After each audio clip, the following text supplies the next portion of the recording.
ਸਤਿ ਸ਼੍ਰੀ ਅਕਾਲ ਜੀ। ਟੀਵੀ ਪੰਜਾਬ ਲਈ ਮੈਂ ਦਵਿੰਦਰ ਕੌਰ। ਸਿਆਸੀ ਸਮਾਜਿਕ ਅਤੇ ਆਰਥਿਕ ਪੱਧਰ ਤੇ ਬਹੁਤ ਕੁਝ ਅਜਿਹਾ ਵਾਪਰਦਾ ਰਹਿੰਦਾ ਜੋ ਵੱਡੇ ਪੱਧਰ ਤੇ ਖਬਰਾਂ ਬਣਦਾ ਹੈ। ਸਿਆਸਤ ਵਿੱਚ ਕੀ ਹੋ ਰਿਹਾ ਹੈ, ਜੋੜ ਤੋੜ ਹੋ ਰਹੇ ਨੇ, ਚੋਣਾਂ ਨੇੜੇ ਨੇ। ਪੰਜਾਬ ਦੇ ਨਾਲ ਨਾਲ ਹੋਰ ਰਾਜਾਂ ਵਿੱਚ ਵੀ ਵਿਧਾਨ ਸਭਾਈ ਚੋਣਾਂ ਹੋਣੀਆਂ ਹਨ ਅਤੇ ਇਸ ਦੇ ਨਾਲ ਹੀ 2024 ਬੜਾ ਨੇੜੇ ਆ ਰਿਹਾ ਹੈ, ਛਾਲਾਂ ਮਾਰਦਾ। ਅਤੇ 2024 ਨੂੰ ਸਾਡੀਆਂ ਸੰਸਦੀ ਚੋਣਾਂ ਹੋਣੀਆਂ ਹਨ। ਹਾਲਾਤ ਬਹੁਤ ਗਰਮ ਨੇ, ਝੂਠੇ ਸੱਚੇ ਐਲਾਨ ਸਰਕਾਰਾਂ ਕਰ ਰਹੀਆਂ ਨੇ, ਲੋਲੀਪੌਪ ਦਿੱਤੇ ਜਾ ਰਹੇ ਨੇ ਲੋਕਾਂ ਨੂੰ। ਅਤੇ ਪਰ ਬਹੁਤ ਸਾਰੇ ਇਹੋ ਜਿਹੇ ਮੁੱਦੇ ਨੇ ਜੋ ਪ੍ਰਤੱਖ ਰੂਪ ਵਿੱਚ ਸਾਹਮਣੇ ਨਹੀਂ ਆਉਂਦੇ। ਫ੍ਰੀ ਬੀਜ਼ ਸਾਡੀਆਂ ਸਰਕਾਰਾਂ ਐਲਾਨ ਕਰੀ ਜਾਂਦੀਆਂ, ਉਹ ਚੀਜ਼ ਮੁਫਤ ਦੇਵਾਂਗੇ, ਆਹ ਕਰਾਂਗੇ, ਪਰ ਅਸਲ ਮੁੱਦਿਆਂ ਦੀ ਜੜ ਨਹੀਂ ਫੜੀ ਜਾ ਰਹੀ। ਉਹ ਮੁਸ਼ਕਲਾਂ ਕਿਉਂ ਪੈਦਾ ਹੋਈਆਂ? ਸਾਡੇ ਸਿਹਤ ਸੈਕਟਰ ਦਾ ਮਾੜਾ ਹਾਲ ਹੈ, ਸਾਡੇ ਸਿੱਖਿਆ ਸੈਕਟਰ ਦਾ ਮਾੜਾ ਹਾਲ ਹੈ, ਅਤੇ ਬੇਰੁਜ਼ਗਾਰੀ ਦੀ ਦਰ ਤਾਂ ਸਾਰੇ ਹੀ ਜਾਣਦੇ ਨੇ ਕਿ ਬੇਰੁਜ਼ਗਾਰੀ ਦਾ ਦਰਦ ਕਿੱਡਾ ਹੈ। ਕਿਸੇ ਪਾਸੇ ਵੀ ਪੜ੍ਹੇ ਲਿਖੇ ਨੌਜਵਾਨਾਂ ਅਤੇ ਮੁਟਿਆਰਾਂ ਦਾ ਹੱਥ ਨਹੀਂ ਪੈ ਰਿਹਾ। ਅਤੇ ਸਭ ਤੋਂ ਵੱਡੀ ਗੱਲ ਹੈ ਕਿ ਪੋਸਟਾਂ ਕੱਢੀਆਂ ਜਾਂਦੀਆਂ ਨੇ, ਜਿੰਨੀਆਂ ਅਸਾਮੀਆਂ ਮਸਾਂ ਕਿਤੇ ਨਿਕਲਦੀਆਂ ਨੇ। ਲੱਖਾਂ ਦੀ ਗਿਣਤੀ ਵਿੱਚ ਲੋਕੀ ਅਰਜ਼ੀਆਂ ਦਿੰਦੇ ਨੇ, ਬਿਨੈ ਪੱਤਰ ਦਿੰਦੇ ਨੇ, ਪਰ ਕਿਤੇ ਉਹਨਾਂ ਦਾ ਹੱਥ ਨਹੀਂ ਪੈਂਦਾ, ਕਿਉਂਕਿ 1000 ਦੇ ਕਰੀਬ ਮਸਾਂ ਅਸਾਮੀਆਂ ਨਿਕਲਦੀਆਂ ਨੇ। ਪਰ ਨਾਲ ਉਹਨਾਂ ਤੋਂ ਅਰਜ਼ੀਆਂ ਨਾਲ ਬਹੁਤ ਸਾਰੇ ਪੈਸੇ ਲਏ ਜਾਂਦੇ ਨੇ, ਸਰਕਾਰੀ ਖਜ਼ਾਨੇ ਵਿੱਚ ਕਰੋੜਾਂ ਰੁਪਏ ਜਾਂਦੇ ਨੇ, ਪਰ ਉਹ ਅਸਾਮੀਆਂ ਫਿਰ ਵੀ ਨਹੀਂ ਭਰੀਆਂ ਜਾਂਦੀਆਂ। ਸੋ ਬੇਰੁਜ਼ਗਾਰੀ ਪੰਜਾਬ ਵਿੱਚ ਤਾਂ ਬਹੁਤ ਵੱਡਾ ਦਰਦ ਹੈ। ਉੱਤੋਂ ਜੋਤਾਂ ਛੋਟੀਆਂ ਹੋ ਰਹੀਆਂ ਨੇ, ਸਾਰੇ ਕਾਰੋਬਾਰ ਫੇਲ ਹੋ ਰਹੇ ਨੇ, ਚੱਲ ਨਹੀਂ ਰਹੇ। ਜਿਸ ਤਰ੍ਹਾਂ ਦੇ ਹਾਲਾਤ ਬਣੇ, ਉਹ ਤੁਸੀਂ ਕਰੋਨਾ ਦੀ ਅਸੀਂ ਮਾਰ ਕਹਿ ਸਕਦੇ ਹਾਂ, ਜਾਂ ਮੰਦੀ ਦੇ ਦੌਰ ਤੋਂ ਮਗਰੋਂ ਹਾਲੇ ਵੀ ਉਹ ਸਿਲਸਿਲਾ ਜਾਰੀ ਹੈ। ਸੋ ਬੇਰੁਜ਼ਗਾਰੀ 'ਤੇ ਆਪਾਂ ਗੱਲ ਕਰਦੇ ਹਾਂ। ਸਾਡੇ ਸਟੂਡੀਓ ਵਿੱਚ ਆਏ ਹੋਏ ਹਨ ਗੁਰਪ੍ਰੀਤ ਸਿੰਘ ਧਾਲੀਵਾਲ, ਜੋ 2 ਵਾਰ ਨੈੱਟ ਪਾਸ ਕਰ ਚੁੱਕੇ ਨੇ ਪੋਲੀਟੀਕਲ ਸਾਇੰਸ ਵਿੱਚ, ਅਸਿਸਟੈਂਟ ਪ੍ਰੋਫੈਸਰ ਲੱਗਣ ਦੇ ਦਾਅਵੇਦਾਰ ਨੇ। ਇਹਨਾਂ ਦੀ ਕੁਆਲੀਫਿਕੇਸ਼ਨ ਇੰਨੀ ਹੈ ਕਿ ਇਹਨਾਂ ਨੂੰ ਕਾਲਜ ਵਿੱਚ ਅਸਿਸਟੈਂਟ ਪ੍ਰੋਫੈਸਰ ਲਾਇਆ ਜਾਣਾ ਚਾਹੀਦਾ। ਸਾਰੀਆਂ ਸ਼ਰਤਾਂ ਪੂਰੀਆਂ ਕਰਦੇ ਹਨ, ਦਰਮਿਆਨੀ ਕਿਸਾਨੀ ਨਾਲ ਸੰਬੰਧਿਤ ਹਨ। ਇਹ ਬਿਹਤਰ ਜਾਣਦੇ ਨੇ, ਕਿਉਂਕਿ ਫਾਜ਼ਿਲਕਾ ਅਬੋਹਰਵਾਲ ਇਲਾਕੇ ਨਾਲ ਸੰਬੰਧਿਤ ਹਨ। ਇਹ ਬਿਹਤਰ ਜਾਣਦੇ ਹਨ ਕਿ ਸਿੱਖਿਆ, ਸਿਹਤ, ਜਿਹੜੇ ਸਾਡੇ ਇਹਨਾਂ ਸੈਕਟਰਾਂ ਵਿੱਚ ਸਹੂਲਤਾਂ ਦੀ ਬਹੁਤ ਜ਼ਿਆਦਾ ਘਾਟ ਹੈ, ਉਹ ਸਾਰੇ ਦਰਦ ਨੂੰ, ਮਰਮ ਨੂੰ ਸਮਝਦੇ ਨੇ। ਸੋ ਆਪਾਂ ਇਹਨਾਂ ਨਾਲ ਗੱਲਬਾਤ ਕਰਦੇ ਹਾਂ। ਗੁਰਪ੍ਰੀਤ ਸਿੰਘ ਜੀ, ਟੀਵੀ ਪੰਜਾਬ 'ਤੇ ਤੁਹਾਡਾ ਸਵਾਗਤ ਹੈ। ਸਤਿ ਸ਼੍ਰੀ ਅਕਾਲ। ਸਤਿ ਸ਼੍ਰੀ ਅਕਾਲ ਜੀ। ਗੁਰਪ੍ਰੀਤ ਸਿੰਘ ਜੀ, ਜਿਸ ਤਰ੍ਹਾਂ ਕਿ ਇਸ ਵੇਲੇ ਅਸਿਸਟੈਂਟ ਪ੍ਰੋਫੈਸਰਾਂ ਦੀਆਂ ਪੰਜਾਬ 'ਚ ਜੋ ਅਸਾਮੀਆਂ ਕੱਢੀਆਂ ਗਈਆਂ ਸਨ, ਇਸ ਤੋਂ ਪਹਿਲਾਂ ਪੰਜਾਬ ਸਰਕਾਰ ਨੇ, ਮੁੱਖ ਮੰਤਰੀ ਚਰਨਜੀਤ ਸਿੰਘ ਚੰਨੀ ਹੋਰਾਂ ਨੇ ਮੁੱਖ ਮੰਤਰੀ ਬਣਦਿਆਂ ਸਾਰ ਬੜੇ ਐਲਾਨ ਕੀਤੇ, ਆਹ ਪੋਸਟਾਂ ਉਹ ਸਾਰੀਆਂ ਠੰਡੇ ਬਸਤੇ ਵਿੱਚ ਪਾਈਆਂ ਗਈਆਂ ਨੇ। ਅਤੇ ਹੁਣ ਅਦਾਲਤ ਵਿੱਚ ਪਹੁੰਚ ਚੁੱਕੀ ਹੈ ਅਸਿਸਟੈਂਟ ਪ੍ਰੋਫੈਸਰਾਂ ਦੀ ਭਰਤੀ ਵੀ। ਬੜੇ ਇਤਰਾਜ਼ ਇਹਦੇ 'ਤੇ ਉੱਠੇ। ਤੱਤ ਪੜੱਤੀ ਵਿੱਚ ਸਰਕਾਰ ਨੇ ਸਾਰਾ ਕੰਮ ਕੀਤਾ ਸੀ, ਅਤੇ ਤੁਸੀਂ ਵੱਡੇ ਦਾਅਵੇਦਾਰ ਸੋ, ਤੁਸੀਂ ਟੈਸਟ ਵੀ ਪਾਸ ਕੀਤਾ, ਇਸ ਤੋਂ ਪਹਿਲਾਂ ਤੁਸੀਂ ਨੈੱਟ ਪਾਸ ਕੀਤਾ 2 ਵਾਰ ਜੀ। ਅਤੇ ਕੀ ਸਮਝਦੇ ਹੋ ਬੇਰੁਜ਼ਗਾਰੀ? ਕੀ ਨੌਜਵਾਨਾਂ ਨੂੰ ਇੰਨੀ ਪੜ੍ਹਾਈ ਕਰਨੀ ਚਾਹੀਦੀ ਹੈ, PhD ਤੱਕ, MBA ਤੱਕ, ਅਤੇ ਜਾਂ ਹੋਰ ਕੀ ਉਹਨਾਂ ਦਾ ਬਣ ਸਕੇ? ਪੰਜਾਬ ਦਾ ਕੀ ਬਣੇਗਾ? ਤੁਸੀਂ ਕਿਵੇਂ ਸੋਚਦੇ ਹੋ? ਬੇਰੁਜ਼ਗਾਰ ਨੌਜਵਾਨ ਮੁਟਿਆਰਾਂ ਦੇ ਕਾਫਲੇ ਤੁਰੇ ਫਿਰਦੇ ਨੇ ਜੀ। ਸਭ ਤੋਂ ਪਹਿਲਾਂ ਤਾਂ ਤੁਸੀਂ ਜਿਹੜੀ ਭਰਤੀ ਦਾ ਜ਼ਿਕਰ ਕੀਤਾ ਹੈ, ਪ੍ਰੋਫੈਸਰਾਂ ਦੀ ਭਰਤੀ, ਸਰਕਾਰ ਨੇ ਜਿਹੜੀਆਂ ਹੈਗੀਆਂ ਅਸਾਮੀਆਂ 1158 ਕੱਢੀਆਂ ਨੇ, ਔਰ ਐਗਜ਼ਾਮ ਦੇਣ ਵਾਲੇ ਜਿਹੜੇ ਸੀਗੇ ਕੈਂਡੀਡੇਟ ਉਹ 12,425 ਸੀਗੇ। ਤੁਹਾਡੇ ਤੋਂ ਪੈਸੇ ਕਿੰਨੇ ਲੈ ਗਏ ਸੀ ਹਰੇਕ ਤੋਂ ਅਰਜ਼ੀ ਨਾਲ? 1500 ਰੁਪਈਆ 1500 ਹਰ ਅਰਜ਼ੀ ਨਾਲ ਜੀ। ਔਰ 12,425 ਬੰਦੇ ਐਲੀਜੀਬਲ ਨੇ, ਪ੍ਰੋਫੈਸਰ ਲੱਗਣ ਦੇ ਦਾਅਵੇਦਾਰ ਨੇ, ਔਰ ਸਰਕਾਰ ਕੋਲੇ ਇੰਨੀਆਂ ਪੋਸਟਾਂ ਹੀ ਨਹੀਂ ਹੈਗੀਆਂ। 1158 ਪੋਸਟਾਂ ਨੇ। ਪਰ ਪੰਜਾਬ ਦੇ ਸਰਕਾਰੀ ਕਾਲਜਾਂ ਵਿੱਚ ਅਸਾਮੀਆਂ ਤਾਂ ਵੱਧ ਖਾਲੀ ਨੇ, 2000 ਦੇ ਨੇੜੇ ਤੇੜੇ, ਕਿ ਜ਼ਿਆਦਾ ਨੇ? 2000 ਤੋਂ ਵੀ ਜ਼ਿਆਦਾ ਹੀ ਨੇ, ਕਿਉਂਕਿ ਜੇ 47 ਕਾਲਜਾਂ ਦੀ ਗੱਲ ਕਰੀਏ ਤਾਂ 1873 ਪੋਸਟਾਂ ਉਹਦੇ ਸੈਂਕਸ਼ਨ ਨੇ ਜੀ, ਔਰ ਲਗਭਗ 300 ਉਹਦੇ 'ਚ ਫੀਲਡ ਹੈਗੀਆਂ, ਔਰ ਬਾਕੀ ਗੈਸਟ ਫੈਕਲਟੀ, ਪਾਰਟ ਟਾਈਮਰ ਕੰਮ ਕਰ ਰਹੇ ਨੇ। ਤਾਂ ਸਰਕਾਰ ਨੇ ਉਹਦੇ 'ਚ ਭਰਤੀ ਜਿਹੜੀ ਹੈਗੀ ਇਹ ਕਰਨੀ ਚਾਹੀ ਹੈ, ਪਰ ਹਜੇ ਤੱਕ ਸਿਰੇ ਤਾਂ ਨਹੀਂ ਚੜੀ। ਦੇਖੋ ਕੀ ਬਣਦਾ ਹੈ। ਕੋਰਟ ਦੇ ਵਿੱਚ ਮਸਲਾ ਹੈਗਾ, ਇਹਦੇ ਤੇ ਕਹਿਣਾ ਕੁਛ ਵਾਜਬ ਨਹੀਂ ਹੋਏਗਾ। ਬਿਲਕੁਲ ਆਪਾਂ ਗੱਲ ਨਹੀਂ ਕਰ ਸਕਦੇ। ਔਰ ਕਨਸਟੀਟਿਊਐਂਟ ਕਾਲਜ ਹੈਗੇ ਆ, ਉਹਨਾਂ ਦੇ ਵਿੱਚ ਪੱਕੀ ਭਰਤੀ ਨਹੀਂ ਹੋਈ ਅਜੇ ਤੱਕ। ਔਰ ਉਸ ਤੋਂ ਬਿਨਾਂ ਜੇ ਆਪਾਂ ਇਹ ਦੇਖੀਏ ਕਿ ਕੋਈ ਵੀ ਵੈਕੈਂਸੀ ਆਉਂਦੀ ਹੈ, ਜੇ 50 ਵੈਕੈਂਸੀਆਂ ਆਉਣ ਤਾਂ 50,000 ਤੋਂ ਵੀ ਵੱਧ ਬੰਦੇ ਜਿਹੜੇ ਹੈਗੇ ਫਾਰਮ ਅਪਲਾਈ ਕਰਦੇ, ਲੱਖ ਦੇ ਕਰੀਬ। ਜਿਵੇਂ 1100 ਪਟਵਾਰੀ ਦੀਆਂ ਪੋਸਟਾਂ ਪਿਛਲੇ ਸਾਲ ਆਈਆਂ, ਤਾਂ 2,60,000 ਜਿਹੜੇ ਕੈਂਡੀਡੇਟਸ ਹੈ ਉਹਨਾਂ ਨੇ ਇਹ ਪੇਪਰ ਦਿੱਤਾ ਸੀ। ਅਤੇ ਉਸ ਤੋਂ ਮੈਂ ਉੱਥੇ ਜਿਹੜੀਆਂ ਵੀ ਇਹ ਪੋਸਟਾਂ ਨਿਕਲਦੀਆਂ ਨੇ, ਜਿਸ ਤਰ੍ਹਾਂ ਤੁਸੀਂ ਪਟਵਾਰੀਆਂ ਦੀ ਗੱਲ ਕਰ ਰਹੇ ਹੋ, ਤਾਂ ਜਿਹੜੇ ਬਿਨੈਕਾਰਾਂ ਤੋਂ ਪੈਸੇ ਨਾਲ ਲਏ ਜਾਂਦੇ ਨੇ, ਉਹ ਵੀ ਕਿਤੇ ਉਹਨਾਂ ਦੀ ਬੇਰੁਜ਼ਗਾਰੀ ਨੂੰ ਕਿਤੇ ਬੜਾ ਕਰੂਰ ਮਜ਼ਾਕ ਉਹਨਾਂ ਨਾਲ ਕੀਤਾ ਜਾਂਦਾ ਕਿ ਉਹਨਾਂ ਤੋਂ ਪੈਸੇ ਵੀ ਲਏ ਜਾਂਦੇ ਨੇ। ਦੇਖੋ, ਮਜ਼ਾਕ ਤਾਂ ਉਹਨਾਂ ਨਾਲ ਉਦੋਂ ਹੀ ਹੋ ਜਾਂਦਾ ਜਦੋਂ 10ਵੀਂ ਪਾਸ ਕਰਦੇ, ਔਰ ਉਹਨਾਂ ਨੂੰ ਇਹੀ ਨਹੀਂ ਪਤਾ ਲੱਗਦਾ ਵੀ ਸਾਡਾ ਇੰਟਰਸਟ ਕੀ ਹੈ।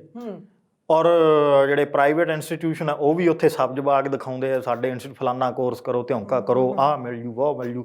ਹਾਂ, ਇੰਟਰਸਟ ਨਹੀਂ ਦੇਖਦਾ ਕੋਈ। ਸਭ ਤੋਂ ਵੱਡੀ ਜਿਹੜੀ ਪ੍ਰੋਬਲਮ ਇਹ ਆ ਸਾਡੇ ਐਜੂਕੇਸ਼ਨ ਸਿਸਟਮ ਦੀ ਕਿ 10ਵੀਂ 8ਵੀਂ ਤੋਂ ਪਾਸ ਹੋਣ ਤੋਂ ਬਾਅਦ ਚ ਸਟੂਡੈਂਟ ਨੂੰ ਇਹ ਦੱਸਣਾ ਹੁੰਦਾ ਹੈ ਕਿ ਤੇਰਾ ਖੇਤਰ ਕਿਹੜਾ ਹੈ, ਤੇਰਾ ਇੰਟਰਸਟ ਕਿਹੜਾ ਹੈ। ਉਹਦੀ ਕਾਉਂਸਲਿੰਗ ਬੜੀ ਜ਼ਰੂਰੀ ਹੈ। ਮੈਂ ਤੁਹਾਨੂੰ ਦੱਸਾਂ ਕਿ ਕੈਨੇਡਾ, ਅਮਰੀਕਾ, ਜਰਮਨੀ, ਫਰਾਂਸ ਤੇ ਰਸ਼ੀਆ, ਇਹਨਾਂ ਦਾ ਐਜੂਕੇਸ਼ਨ ਸਿਸਟਮ ਮੈਂ ਇਹ ਪੜ੍ਹਿਆ, ਜਿਹੜੀ ਮੈਂ ਤੁਹਾਡੇ ਕੋਲ ਅੱਜ ਪੇਸ਼ ਹੋਇਆ ਇਹ ਗੱਲ ਲੈ ਕੇ, ਇਹਨਾਂ ਦਾ ਮੈਂ ਪੜ੍ਹਿਆ ਕਿ ਉਧਰ ਬੇਰੁਜ਼ਗਾਰੀ ਨਹੀਂ ਹੈ, ਆਪਣੇ ਕਿਉਂ ਹੈ। ਫਿਰ ਇਹ ਦੇਖਿਆ, ਮੈਂ ਜੈਪੁਰ ਵੀ ਪ੍ਰੋਫੈਸਰ ਸਾਹਿਬਾਨ ਸੀਗੇ ਸਾਈਕੋਲੋਜੀ ਨਾਲ ਸੰਬੰਧਿਤ ਰੱਖਦੇ ਸੀਗੇ, ਉਹਨਾਂ ਨੇ ਮੈਨੂੰ ਟਾਈਮ ਦਿੱਤਾ, ਉਹਨਾਂ ਨੇ ਮੈਨੂੰ ਇਹ ਸਮਝਾਈ ਗੱਲ ਔਰ ਵਰਕ ਮੈਂ ਕੀਤਾ। ਉਹ ਕਹਿੰਦੇ ਕਿ ਭਾਰਤ ਦੇ ਜਿਹੜੇ ਨੌਜਵਾਨ ਹੈ ਉਹਨਾਂ ਦੇ ਵਿੱਚ ਕੋਈ ਪ੍ਰਤਿਭਾ ਦੀ ਕਮੀ ਨਹੀਂ ਹੈ, ਬਿਲਕੁਲ ਨਹੀਂ, ਕੋਈ ਯੋਗਤਾ ਦੀ ਕਮੀ ਨਹੀਂ ਹੈ, ਕੋਈ ਸ਼ੱਕ ਨਹੀਂ, ਉਹਨਾਂ ਦੀ ਸਮਰੱਥਾ ਵੀ ਹੈ। ਪਰ ਮਸਲਾ ਇਹ ਹੈ ਕਿ ਜਦੋਂ ਆਪਾਂ ਨੂੰ 8ਵੀਂ 10ਵੀਂ ਤੋਂ ਬਾਅਦ 'ਚ ਪਤਾ ਹੀ ਨਹੀਂ ਲੱਗਦਾ ਕਿ ਕਿਹੜਾ ਕੋਰਸ ਅਸੀਂ ਕਰਨਾ। ਹੁਣ ਪਲੱਸ 2 ਦੇ ਵਿੱਚ ਆਪਾਂ ਮੋਟੇ ਕੋ ਦੇਖੀਏ ਕੀ streams, medical, non medical, commerce, arts, ਔਰ ਕਿਤੇ ਕਿਤੇ ਜਿਵੇਂ ਸਾਡੇ ਜ਼ਿਲ੍ਹੇ 'ਚ 2 ਸਕੂਲ ਆ ਜਿਹੜੇ ਐਗਰੀਕਲਚਰ ਪੜ੍ਹਾਉਂਦੇ ਆ, ਸਿਰਫ 2 ਸਕੂਲ, ਔਰ ਇਹੀ ਪੜ੍ਹ ਕੇ ਅੱਗੇ BSc ਹੋ ਰਹੀਆਂ। ਹੁਣ ਮੈਂ ਇੱਕ ਗੱਲ ਦੱਸਾਂ ਕਿ BSc ਐਗਰੀਕਲਚਰ ਕਰ ਲੈਂਦੇ, ਪੜ੍ਹਾਈ ਬਹੁਤ ਮਹਿੰਗੀ ਹੈ, BSc ਐਗਰੀਕਲਚਰ ਕਰ ਰਹੇ ਆ, ਜਾਂ ਆਪਾਂ ਨੂੰ ਦੋ ਹੀ ਪਤਾ ਹੈ ਕਿ ਆਨਰਸ ਹੁੰਦੀ ਹੈ ਤੇ BSc ਐਗਰੀਕਲਚਰ ਸਿੰਪਲ ਹੁੰਦੀ ਹੈ। ਮੈਂ ਉਹਦੀ ਜਦੋਂ ਸਟੱਡੀ ਕੀਤੀ ਤਾਂ ਉਹਦੇ 'ਚ ਇਹ ਦੇਖਿਆ ਕਿ 49 ਤਰ੍ਹਾਂ ਦੀ BSc ਸਿਰਫ ਐਗਰੀਕਲਚਰ ਦੇ ਸੈਕਟਰ ਨਾਲ ਹੁੰਦੀ ਹੈ ਆਪਣੇ ਦੇਸ਼ ਦੇ ਵਿੱਚ। 49 ਅੱਡ ਸਟਰੀਮ, ਡੇਅਰੀ ਫਾਰਮਿੰਗ ਹੈ, ਜਾਂ ਜਿਹੜੇ ਪਲਾਂਟ ਨਵੇਂ ਤਿਆਰ ਕਰਨੇ ਨੇ, ਜਾਂ ਤੁਸੀਂ ਪੈਸਟੀਸਾਈਡ ਤਿਆਰ ਕਰਨਾ ਹੈ, ਜਾਂ ਤੁਸੀਂ ਜਿਹੜੇ ਹੈਗੇ ਡੇਅਰੀ ਦੇ ਅੱਗੇ ਪ੍ਰੋਡਕਟ ਹੈਗੇ ਆ, ਇਹਨਾਂ ਦੀ ਵੱਖਰੀ ਇਕਨੋਮਿਕਸ, ਸਟੈਟਿਕ ਐਗਰੀਕਲਚਰਲ ਇਕਨੋਮਿਕਸ ਹੈ, ਉਹਦੀ ਵੱਖਰੀ ਸਟੱਡੀ ਹੁੰਦੀ ਹੈ। ਹੋਰ ਕਿੰਨੇ ਪ੍ਰੋਜੈਕਟ ਇਹਦੇ, ਮਤਲਬ ਜਿਵੇਂ ਤੁਹਾਨੂੰ ਮੈਂ ਦੱਸਿਆ 49 ਤਰ੍ਹਾਂ ਦੀ BSc ਦਾ ਮੈਂ ਦੱਸ ਸਕਦਾ। ਉਹ 2 ਤਰ੍ਹਾਂ ਦੀ ਪੰਜਾਬ ਵਾਲੇ ਕਰੀ ਜਾਂਦੇ ਆ, ਉਹ ਜਿਹੜੀ 46 ਤਰ੍ਹਾਂ ਦੀ ਆ ਉਧਰ ਕੋਈ। ਔਰ BSc ਇਸ ਤਰ੍ਹਾਂ ਦਾ ਹੈ ਜਿਹੜਾ ਬੰਦਾ ਕਰ ਲੇ ਉਹਦੀ ਬੁੱਧੀ ਐਡੀ ਡਿਵੈਲਪ ਹੁੰਦੀ ਹੈ ਕਿ ਉਹ ਜੌਬ ਘੱਟ ਲੈਂਦਾ ਔਰ ਕੰਮ ਆਪਦਾ ਵੱਧ ਤੋਰਦਾ, ਜਿਹੜੀ ਕਿ ਲੋੜ ਹੈ ਪੰਜਾਬ ਨੂੰ। ਪਰ ਮੋਸਟਲੀ ਮੈਂ ਤੁਹਾਨੂੰ ਦੱਸਾਂ, ਮੋਸਟਲੀ ਜਿਹੜੇ ਹੈਗੇ ਆ BA ਕੀਤੀ ਹੋਈ ਆ, BTech ਕੀਤੀ ਹੈ। ਜਦੋਂ ਲਿਬਰਲਾਈਜੇਸ਼ਨ ਹੋਇਆ ਸੀ ਉਦੋਂ BTech ਦੀ ਵੈਲਿਊ ਸੀ, ਪਰ ਹੁਣ ਉਨੀ ਨਹੀਂ ਹੈ। ਪਰ ਗੁਰਪ੍ਰੀਤ ਜੀ, ਮੈਂ ਵਿੱਚੋਂ ਟੋਕਣਾ ਚਾਹੁੰਦੀ ਹਾਂ ਕਿ ਸਾਰਿਆਂ ਨੂੰ ਤਾਂ BSc ਐਗਰੀਕਲਚਰ ਕਰਨੀ ਵੀ ਨਸੀਬ ਨਹੀਂ ਹੁੰਦੀ, ਕਿਉਂਕਿ ਟੈਸਟ ਪਾਸ ਕਰਨੇ ਖੇਤੀਬਾੜੀ ਯੂਨੀਵਰਸਿਟੀਆਂ ਦੇ, ਤੇ ਪਤਾ ਵੀ ਨਹੀਂ ਲੱਗਦਾ ਬਹੁਤ ਲੋਕਾਂ ਨੂੰ। ਸਾਡੇ ਪਲੱਸ 2 ਤੱਕ ਇੰਨੇ ਕੋਈ ਜਾਣਕਾਰੀ ਬੱਚਿਆਂ ਤੱਕ ਨਹੀਂ ਪਹੁੰਚਾਈ ਜਾਂਦੀ, ਸਕੂਲਾਂ ਤੱਕ, ਹੈ ਨਾ, ਆਮ ਲੋਕਾਂ ਤੱਕ, ਜਾਂ ਪੰਚਾਇਤਾਂ ਕੋਲੇ ਇਹ ਜਾਣਕਾਰੀ ਵੀ ਨਹੀਂ ਹੁੰਦੀ, ਹੋਣੀ ਚਾਹੀਦੀ ਹੈ। ਤੇ ਉਹ ਤਾਂ ਫਿਰ BSc ਕਰਨੀ ਹਰੇਕ ਬੱਚੇ ਦੇ ਹੱਥ ਵੱਸ ਨਹੀਂ ਹੈ, ਉਹਦੀ ਪਹੁੰਚ ਉੱਥੇ ਤੱਕ ਨਹੀਂ ਹੈ। ਫਿਰ ਯੂਨੀਵਰਸਿਟੀਆਂ ਵਿੱਚ ਜੇ ਤੁਸੀਂ BSc ਐਗਰੀਕਲਚਰ ਕਰੋਗੇ ਤਾਂ ਹੋਸਟਲ 'ਚ ਵੀ ਰਹੋਗੇ, ਤੇ ਰਕਮਾਂ ਵੀ ਚਾਹੀਦੀਆਂ ਨੇ, ਬਿਲਕੁਲ ਚਾਹੀਦੀਆਂ ਜੀ। ਸੋ ਮੇਰਾ ਇਹ ਹੈ ਕਿ ਕੀ ਬੱਚਿਆਂ ਨੂੰ ਬਹੁਤ ਜ਼ਿਆਦਾ ਪੜ੍ਹਾਈਆਂ ਯੂਨੀਵਰਸਿਟੀਆਂ ਤੱਕ ਦੀਆਂ ਕੀਤੇ ਬਿਨਾਂ ਪਲੱਸ 2 ਕਰਕੇ ਤੇ ਉਦੋਂ ਬਾਅਦ ਉਹਨਾਂ ਦੀ ਕੋਈ ਸਕਿੱਲ ਡਿਵੈਲਪ ਹੋ ਸਕੇ, ਕੋਈ ਇਦਾਂ ਦਾ ਉਹ ਆਪਣੇ ਇਲਾਕੇ ਵਿੱਚ ਹੀ ਨੌਕਰੀ ਕਰ ਸਕਣ। ਹਰ ਇਲਾਕੇ ਦੀਆਂ ਆਪਣੀ ਆਪਣੀ ਤਰ੍ਹਾਂ ਦੀਆਂ ਲੋੜਾਂ ਨੇ, ਖੇਤੀ, ਕਾਰੋਬਾਰ ਨੂੰ ਲੈ ਕੇ ਹਰ ਤਰ੍ਹਾਂ। ਦੇਖੋ, ਜੇ ਇਸ ਮਸਲੇ ਤੇ ਵੀ ਸਰਕਾਰ ਨੇ ਕੰਮ ਕੀਤਾ ਹੈ। ਗਵਰਨਮੈਂਟ ਆਫ ਇੰਡੀਆ ਜਿਹੜੀ ਉਹ ਸਕਿੱਲ ਡਿਵੈਲਪਮੈਂਟ ਦੇ ਕੋਰਸਿਸ ਵਾਸਤੇ ਉਹ ਪੈਸੇ ਖਰਚ ਰਹੀ ਹੈ। ਔਰ ਜੇ ਪੰਜਾਬ ਸਰਕਾਰ ਦੀ ਗੱਲ ਕਰੀਏ ਤਾਂ ਇਹਨਾਂ ਨੇ ਇੱਕ ਵੱਖਰਾ ਪ੍ਰੋਜੈਕਟ ਸਕਿੱਲ ਡਿਵੈਲਪਮੈਂਟ ਮਿਸ਼ਨ ਇਹਨਾਂ ਨੇ ਚਲਾਇਆ ਹੋਇਆ ਹੈ। ਪਰ ਉਹਦੇ ਰਿਜ਼ਲਟ ਜਿਹੜੇ ਹੈਗੇ, ਮੈਂ ਉਹਦੇ ਸੰਬੰਧੀ ਅਫਸਰਾਂ ਨੂੰ ਈਮੇਲ ਪਾਈ ਸੀ ਕਿ ਮੈਨੂੰ ਇਹ ਦੱਸਿਆ ਜਾਵੇ ਕਿ ਕਿੰਨੇ ਕੁ ਲੋਕਾਂ ਨੂੰ ਜਿਹੜਾ ਹੈਗਾ ਸਕਿੱਲਫੁਲ ਕੀਤਾ ਜਾ ਚੁੱਕਿਆ ਔਰ ਉਹਨਾਂ ਦੀ ਪਲੇਸਮੈਂਟ ਕਿੰਨਾਂ ਕੁ ਦੀ ਹੋ ਗਈ। ਉਹ 15 ਕੁ ਦਿਨਾਂ ਬਾਅਦ ਮੇਲ ਦਾ ਜਵਾਬ ਮਿਲਦਾ ਵੀ ਅਸੀਂ ਤਾਂ ਡਾਟਾ ਤੁਹਾਡੇ ਨਾਲ RTI ਦੇ ਤਹਿਤ ਹੀ ਸਾਂਝਾ ਕਰਾਂਗੇ ਜੀ। ਤਾਂ ਮੈਂ ਆਪਦੇ ਪੱਧਰ ਤੇ ਪਿਛਲੇ 3 ਸਾਲਾਂ ਤੋਂ ਇਹ ਕੰਮ ਕਰ ਰਿਹਾ ਸੀ ਵੀ ਸਮੱਸਿਆ ਕੀ ਹੈ, ਉਹਦੀ ਪ੍ਰੋਪਰ ਪੜ੍ਹਾਈ ਕਰਨੀ ਪਈ, ਪ੍ਰੋਪਰ ਉਹਦੇ ਵਾਸਤੇ ਰਾਜਸਥਾਨ, ਪੰਜਾਬ 'ਚ ਵੱਖ-ਵੱਖ ਫਿਰਨਾ ਪਿਆ, ਫਿਰ ਪੋਸਟਾਂ ਦਾ ਖਿਆਲ ਰੱਖਿਆ ਕਿੰਨੀਆਂ ਆਉਂਦੀਆਂ ਔਰ ਲੋਕ ਕੀ ਕੋਰਸ ਕਰ ਰਹੇ ਆ। ਤਾਂ ਨਾਰਮਲ ਕੋਰਸ ਮੈਂ ਤੁਹਾਨੂੰ ਦੱਸੇ, ਪਰ ਜਿਹੜਾ ਇਹ ਸਕਿੱਲ ਡਿਵੈਲਪਮੈਂਟ ਦਾ ਮਸਲਾ ਹੈ, ਜੇ ਆਪਾਂ ਜਿਵੇਂ ਮੈਂ ਬਾਹਰਲੇ ਦੇਸ਼ਾਂ ਉਹਨਾਂ ਨੂੰ ਪੜ੍ਹਿਆ ਐਜੂਕੇਸ਼ਨ ਸਿਸਟਮ ਕਿ 10ਵੀਂ ਤੋਂ ਬਾਅਦ 'ਚ ਹੀ ਸਕਿੱਲ ਉਹਦੀ ਪਛਾਣ ਕੇ ਵੀ ਉਹਦੀ ਕੀ ਹੈ, ਉਹਦਾ ਇੰਟਰਸਟ ਕੀ ਹੈ, ਉਹਦਾ ਐਪਟੀਟਿਊਡ ਕੀ ਹੈ, ਉਹਦੀ ਕੈਪੈਸਿਟੀ ਕੀ ਹੈ, ਠੀਕ ਹੈ, ਉਹਦੇ ਹਿਸਾਬ ਨਾਲ ਪਹਿਲਾਂ ਤਾਂ ਇਹ ਆਇਡੈਂਟੀਫਿਕੇਸ਼ਨ ਕਰਨੀ ਜ਼ਰੂਰੀ ਹੈ ਕਿ ਉਹਦਾ ਇੰਟਰਸਟ ਕੀ ਹੈ, ਉਹ ਕੀ ਕੰਮ ਕਰ ਸਕਦਾ ਹੈ। ਇਹ ਨਹੀਂ ਹੈ ਕਿ ਕੋਈ ਜਿਹੜਾ ਹੈਗਾ ਲੈਬੋਰਟਰੀ ਦਾ ਕੋਰਸ ਕਰਨਾ ਚਾਹੁੰਦਾ ਔਰ ਤੁਸੀਂ ਉਹਦੀ ਐਡਮਿਸ਼ਨ ਜਿਹੜੀ ਹੈਗੀ MBBS 'ਚ ਕਰਾਉਣਾ ਚਾਹੁੰਦੇ ਹੋ, ਇਹ ਨਹੀਂ ਹੋਏਗਾ। ਉਹਦਾ ਇੰਟਰਸਟ ਟੀਚਿੰਗ 'ਚ ਹੈ ਔਰ ਤੁਸੀਂ ਉਹਨੂੰ BTech ਕਰਵਾ ਰਹੇ ਹੋ, ਇਹ ਵੀ ਗਲਤ ਹੋ ਜਾਏਗਾ ਕੰਮ। ਉਹ BTech ਕਰਕੇ MTech ਕਰਕੇ ਵੀ ਆਏਗਾ ਉਸ ਪਾਸੇ ਜਿੱਧਰ ਉਹਦਾ ਇੰਟਰਸਟ ਹੈ, ਘੁੰਮ ਘੁਮਾ ਕੇ। ਤਾਂ ਫਿਰ 7-8 ਸਾਲ ਕਿਉਂ ਖਰਾਬ ਕੀਤੇ, ਕਿਉਂ 15 ਲੱਖ ਰੁਪਇਆ ਖਰਾਬ ਕੀਤਾ। ਫਿਰ ਨੌਜਵਾਨਾਂ ਨੂੰ ਇਉਂ ਲੱਗਦਾ ਹੈ ਕਿਉਂ ਗਾਈਡੈਂਸ ਦੀ ਕਮੀ ਆ ਕਿ ਹੁਣ ਤਾਂ ਸਾਡਾ ਇੰਡੀਆ 'ਚ ਕੁਛ ਨਹੀਂ ਵੱਟਿਆ ਜਾਣਾ, ਜਿਵੇਂ ਤਿਵੇਂ ਸੱਚੇ ਝੂਠੇ ਸਰਟੀਫਿਕੇਟ ਬਣਾਓ ਔਰ ਕੈਨੇਡਾ ਦੀ ਜਿਹੜੀ ਟਿਕਟ ਹੈ 57,000 ਦੀ, ਉਹ ਹੁਣ 3 ਲੱਖ 'ਚ ਮਿਲ ਰਹੀ ਹੈ, 3 ਲੱਖ ਦੀ ਮਿਲ ਰਹੀ ਹੈ। ਉਹ ਲੈ ਕੇ ਭੱਜ ਲਓ ਇੱਥੋਂ, ਇੱਥੇ ਤਾਂ ਹੈ ਹੀ ਕੁਛ ਨਹੀਂ, ਪਰ ਹੈ ਇੱਥੇ। ਹੁਣ ਜਿਹੜੀ ਹੈਗੀ ਸਕਿੱਲ ਡਿਵੈਲਪਮੈਂਟ ਦਾ ਇੱਕ ਪ੍ਰਾਈਵੇਟ ਇੰਸਟੀਟਿਊਸ਼ਨ ਦੇਖਿਆ ਜਿਹੜਾ ਕਿ ਵੈਲਫੇਅਰ ਦੇ ਤਹਿਤ ਫ੍ਰੀ 'ਚ ਹੀ ਕੰਮ ਕਰ ਰਿਹਾ, ਜਿਹੜੀ ਕਾਰਪੋਰੇਟ ਸੋਸ਼ਲ ਰਿਸਪੌਂਸਿਬਿਲਿਟੀ, ਹਾਂਜੀ ਸੈਕਟਰ ਕੋਲੇ ਤਾਂ ਉਹ ਥੋੜਾ ਜਿਹਾ ਫੰਡ 2% ਉਹਨਾਂ ਨੇ ਆਪਦੀ ਇਨਕਮ ਦਾ ਜਿਹੜਾ ਖਰਚ ਕਰਨਾ ਹੁੰਦਾ। ਉਹ ਮੈਂ ਇਹ ਬੇਰੁਜ਼ਗਾਰੀ ਦਾ ਤੋੜ ਲੱਭਦੇ ਮੈਂ ਇੱਥੋਂ ਤੱਕ ਪਹੁੰਚ ਗਿਆ ਕਿ 10ਵੀਂ ਤੋਂ ਬਾਅਦ 'ਚ ਹੀ ਸਕਿੱਲ ਡਿਵੈਲਪਮੈਂਟ ਕੀਤੀ ਜਾ ਸਕਦੀ ਹੈ, ਜੌਬ ਦਵਾਈ ਜਾ ਸਕਦੀ ਹੈ। ਆ ਜਿਹੜੀ ਹਾਇਰ ਐਜੂਕੇਸ਼ਨ ਹੈ, ਇਹ ਜੇ ਵੈਸਟ ਯੂਰਪੀਅਨ ਕੰਟਰੀਜ਼ ਉਹ ਕਰਦੇ ਨੇ ਲੋਕ ਸ਼ੌਂਕ ਨਾਲ, ਤੇ ਇੱਥੇ PhD ਵੀ ਮਜਬੂਰੀ 'ਚ ਹੀ ਕਰ ਜਾਂਦੇ ਆ ਵੀ ਮੈਨੂੰ 21,600 ਵਾਲੀ ਨੌਕਰੀ ਕਿਤੇ ਮਿਲ ਜੂਗੀ। PhD ਵੀ 21,600 ਹੀ ਮਿਲਦਾ ਜੇ ਪ੍ਰਾਈਵੇਟ ਆਪਾਂ ਕੰਮ ਕਰਦੇ, ਜਿੱਥੇ ਮਰਜ਼ੀ ਪੁੱਛ ਲਓ ਜਾ ਕੇ। ਤਾਂ ਜਿਹੜਾ ਹੈਗਾ ਤਾਂ ਇੱਥੇ ਪਹੁੰਚੇਗੀ, ਉਹਨਾਂ ਨੂੰ ਨਾ ਸਕਿੱਲ ਉਹਦੀ ਪਛਾਣੀ ਜਾਵੇ, ਉਹ ਸਕਿੱਲ ਉਹਨਾਂ ਦੀ ਡਿਵੈਲਪ ਕਰੀ ਜਾਵੇ। ਕਿਉਂਕਿ ਐਜੂਕੇਸ਼ਨ ਦਾ ਮਤਲਬ ਜੇ ਆਪਾਂ ਦੇਖੀਏ, ਲੈਟਿਨ ਜਾਂ ਫ੍ਰੈਂਚ ਭਾਸ਼ਾ ਸ਼ਬਦ ਹੈ ਐਜੂਸੀਅਰ, ਐਜੂਕੇਟਮ, ਉਹਦਾ ਮਤਲਬ ਹੁੰਦਾ ਹੈ ਬਾਹਰ ਕੱਢਣਾ। ਕੀ ਬਾਹਰ ਕੱਢਣਾ? ਜਿਹੜੀ ਜੋ ਅੰਦਰ ਹੈ ਦਿਲਚਸਪੀ, ਉਹਦੀ ਯੋਗਤਾ, ਉਹਨੂੰ ਪਛਾਣਨਾ, ਉਹਦੇ ਹਿਸਾਬ ਨਾਲ ਉਹਨੂੰ ਗਾਈਡ ਕਰਨਾ ਕਿ ਕਾਕਾ ਜੀ ਤੁਸੀਂ ਟੈਕਨੀਕਲ ਕੋਰਸ ਕਰ ਸਕਦੇ ਹੋ, ਇੱਧਰ ਜਾਓ, ਤੁਸੀਂ ITI ਕਰ ਲਓ, ਪੋਲੀਟੈਕਨਿਕ ਡਿਪਲੋਮਾ ਕਰ ਲਓ, ਜਾਂ ਹੁਣ ਸਕਿੱਲ ਡਿਵੈਲਪਮੈਂਟ ਦੇ ਕੋਰਸ ਕਰ ਲਓ। ਔਰ ਇੱਕ ਸੰਸਥਾ ਮੈਨੂੰ ਇੱਥੇ ਮੋਹਾਲੀ ਮਿਲੀ ਹੈ ਕਿ ਜਿਹੜੇ ਇਹ ਕੋਰਸ ਕਰਾਉਂਦੀ ਹੈ, ਲਗਭਗ 54 ਦਿਨਾਂ ਦਾ ਕੋਰਸ ਹੈ, 55ਵੇਂ ਦਿਨ ਉਹਨਾਂ ਦੀ ਪਲੇਸਮੈਂਟ ਹੋ ਜਾਂਦੀ ਹੈ। ਉਸ ਕੰਪਨੀ ਦਾ ਐਡਾ ਵਧੀਆ ਸਿਸਟਮ ਕਿ ਜੇ ਤਾਂ ਤੁਹਾਡੇ ਲੋਕਲ ਏਰੀਏ 'ਚ ਜਿੱਥੋਂ ਸਟੂਡੈਂਟ ਹੈ ਉੱਥੇ ਉਹਨਾਂ ਨੂੰ ਜੋਬ ਮਿਲ ਸਕਦੀ, ਉੱਥੇ ਦਵਾ ਦਿੰਦੇ ਆ। ਨਹੀਂ ਤਾਂ ਜੇ ਬਾਹਰ ਹੈ ਤਾਂ ਬਾਹਰ ਉਦੋਂ 16,000 ਰੁਪਏ ਤੋਂ ਉਹਨਾਂ ਦੀ ਜਿਹੜੀ ਸ਼ੁਰੂਆਤ ਹੋ ਜਾਂਦੀ। ਮੈਨੂੰ ਲੱਗਦਾ 16,000 ਦੀ ਰਕਮ ਤਾਂ ਬਿਹਤਰ ਹੈ ਜੇ ਤੁਹਾਨੂੰ ਆਪਣੇ ਇਲਾਕੇ 'ਚ ਮਿਲੇ। ਔਰ ਉਹਦਾ ਇਹ ਵੀ ਹੈ ਕਿ ਜ਼ਰੂਰੀ ਨਹੀਂ ਨੌਕਰ ਬਣਨਾ, ਮਾਲਕ ਵੀ ਬਣਿਆ ਜਾ ਸਕਦਾ। ਇਹ ਟਰੈਕਟਰ ਮਕੈਨਿਕ ਦਾ ਮੈਂ ਕੋਰਸ ਇਹਦੇ 'ਚ ਦੱਸਣਾ ਚਾਹੂੰਗਾ। ਜਿਹੜੇ ਹੈਗੇ ਆ, ਸਭ ਤੋਂ ਪਹਿਲਾਂ ਪਾਣੀ ਵਾਲੇ ਪੰਪ ਹੈ ਜਿਹੜੇ 1.25 ਇੰਚੀ ਤੋਂ ਲੈ ਕੇ 5 ਇੰਚੀ ਤੱਕ ਦੀਆਂ ਜਿੰਨੀਆਂ ਵੀ ਮੋਟਰਾਂ, ਚਾਹੇ ਉਹ ਸਬਮਰਸੀਬਲ ਹੈ, ਮੱਛੀ ਮੋਟਰ ਜਿਹਨੂੰ ਕਹਿੰਦੇ ਆਪਣੇ ਪਿੰਡਾਂ 'ਚ ਲਵਾਉਂਦੇ ਨੇ, ਉਹ ਸਾਰੀਆਂ ਉਹ ਰਿਪੇਅਰ ਕਰਨੀਆਂ, ਵਾਇਰਿੰਗ ਵਗੈਰਾ ਸਾਰਾ ਕੁਝ ਸਿਖਾਉਂਦੇ ਆ। ਇਲੈਕਟ੍ਰੀਕਲ ਇਕਵਿਪਮੈਂਟਸ ਜਿਹੜੇ ਸਾਨੂੰ ਘਰੇ ਚਾਹੀਦੇ ਨੇ, ਇਨਵਰਟਰ ਹੈ, ਵਾਟਰ ਪਿਊਰੀਫਾਈ ਹੈ, ਮਾਈਕ੍ਰੋਵੇਵਸ ਵਗੈਰਾ ਹੈ, 에ਅਰ ਕੰਡੀਸ਼ਨਰ ਜਿਹੜੇ ਹੈਗੇ ਨੇ ਉਹਨਾਂ ਦਾ ਵੀ ਕਰਾਉਂਦੇ ਆ। ਇਹ 에ਅਰ ਕੰਡੀਸ਼ਨਰ ਕਈ ਤਰ੍ਹਾਂ ਦੇ, ਡੋਮੈਸਟਿਕ ਹੋ ਗਏ, ਜਿਹੜੇ ਹੈਗੇ ਕਮਰਸ਼ੀਅਲ ਹੋ ਗਏ, ਵਿੰਡੋ AC, ਸਪਲਿਟ AC, ਕੈਸਲ AC, ਸਾਰੇ ਤਰ੍ਹਾਂ ਦੇ। ਉਸ ਤੋਂ ਬਾਅਦ ਆਟੋਮੋਬਾਈਲ ਦਾ ਇਹਨਾਂ ਦੇ ਕੋਲੇ ਕੋਰਸ ਅਵੇਲੇਬਲ ਹੈ, 2 ਵੀਲਰ ਤੇ 3 ਵੀਲਰ, ਉਹਨਾਂ ਦੀ ਪ੍ਰੋਪਰ ਪੂਰੀ ਰਿਪੇਅਰ ਕਰਨੀ ਸਿਖਾਉਂਦੇ। 4 ਵੀਲਰਸ ਦਾ ਇਹਨਾਂ ਕੋਲੇ ਟਰੈਕਟਰ ਮਕੈਨਿਕ ਦਾ ਜੀ। ਟਰੈਕਟਰ ਮਕੈਨਿਕ ਲੋਕ ਜਿਹੜਾ ਪੇਂਡੂ ਖੇਤਰ ਨੂੰ ਸਮਰੱਥ ਬਣਾਉਣ ਲਈ ਨੇ ਇਹ ਕੋਰਸਸ। ਔਰ ਰੈਫਰੀਜਰੇਸ਼ਨ ਤੇ AC ਰਿਪੇਅਰ ਦਾ ਹੈਗਾ, ਡੋਮੈਸਟਿਕ, ਡਾਇਰੈਕਟ ਕੂਲ ਫ੍ਰਿਜ, ਜਿੰਨੇ ਵੀ ਤਰ੍ਹਾਂ ਦੇ ਵਾਟਰ ਕੂਲਰ, RO, ਜਿਹੜੇ ਹੈਗੇ ਟਾਵਰ AC, ਜਿਹੜੇ ਹੈਗੇ ਚੈਸਟ ਫਰੀਜ਼ਰ, ਉਹ ਸਾਰੇ ਇਹਨਾਂ ਨੇ। ਅਗਲਾ ਟਰੈਕਟਰ ਮਕੈਨਿਕ ਦਾ ਹੋ ਗਿਆ। ਉਸ ਤੋਂ ਅੱਗੇ ਇਹਨਾਂ ਨੇ ਇੱਕ ਜਿਹੜਾ ਹੈਗਾ ਸੈਲਿੰਗ ਸਕਿੱਲ ਦਾ ਜਿਹੜਾ ਨਾਨ ਟੈਕਨੀਕਲ ਕੋਰਸ ਹੈ, ਆਫਿਸ ਮੈਨੇਜਮੈਂਟ ਵਗੈਰਾ, ਉਹਦੇ 'ਚ ਫਾਈਨਾਂਸ, ਮਾਰਕੀਟਿੰਗ, ਇੰਸ਼ੋਰੈਂਸ, ਸੇਲਸ, ਇਹਦੇ 'ਚ ਕੰਪਿਊਟਰ ਵਗੈਰਾ ਔਰ ਇੰਗਲਿਸ਼ ਸਪੀਕਿੰਗ। ਮਤਲਬ ਕਿ ਜਿਹੜਾ ਹੈਗਾ ਇਸ ਕਲਚਰ ਦੇ ਵਿੱਚ, ਪ੍ਰਾਈਵੇਟ ਸੈਕਟਰ ਦੇ ਵਿੱਚ ਅੱਛੀ ਤਰ੍ਹਾਂ ਉਹ ਆਪਦੀ ਕਮਿਊਨੀਕੇਸ਼ਨ ਸਕਿੱਲ ਹੈ ਜਿਹੜੀ ਉਹ ਵੀ ਡਿਵੈਲਪ ਕਰਨ, ਉਹ ਵੀ ਕਰਾਉਂਦੇ ਨੇ। ਆਫਿਸ ਐਡਮਿਨਿਸਟ੍ਰੇਸ਼ਨ ਹੋ ਗਿਆ, ਔਰ ਬਹੁਤ ਵੱਡੀਆਂ ਲੈਬਸ ਵੀ ਇਹਨਾਂ ਦੀਆਂ। ਉਹ ਜਿਵੇਂ ਕਿ ਫੋਰਨ ਕੰਟਰੀ ਦੇ ਵਿੱਚ ਪ੍ਰੋਪਰ ਪ੍ਰੈਕਟੀਕਲ ਕਰਵਾ ਕੇ ਜਿਹੜੇ ਬੰਦੇ ਦਾ ਕੋਰਸ ਕੀਤਾ ਤਾਂ ਉਸ ਚੀਜ਼ ਦਾ ਮਾਹਿਰ ਹੋਊਗਾ, ਇਹ ਕਰਵਾ ਕੇ ਤੋਰਦੇ ਨੇ। ਇਹ ਜਿਹੜੇ ਸੋਸ਼ਲ ਰਿਸਪੌਂਸਿਬਿਲਿਟੀ ਸੈਕਟਰ ਦੀ ਤੁਸੀਂ ਗੱਲ ਕਰ ਰਹੇ ਹੋ, ਪਰ ਇਹ ਜਿਹੜੇ ਪਲੰਬਿੰਗ ਜਾਂ ਰੈਫਰੀਜਰੇਸ਼ਨ ਹੈ ਜਾਂ ਮਕੈਨਿਕ ਹੈ ਜਾਂ ਈਵਨ ਮੋਬਾਈਲ ਫੋਨ ਵਗੈਰਾ, ਹਨਾ, ਇਹੋ ਜਿਹਾ ਕੁਝ ਤਾਂ ITIs ਵਿੱਚ ਵੀ ਹੁੰਦਾ ਹੈ।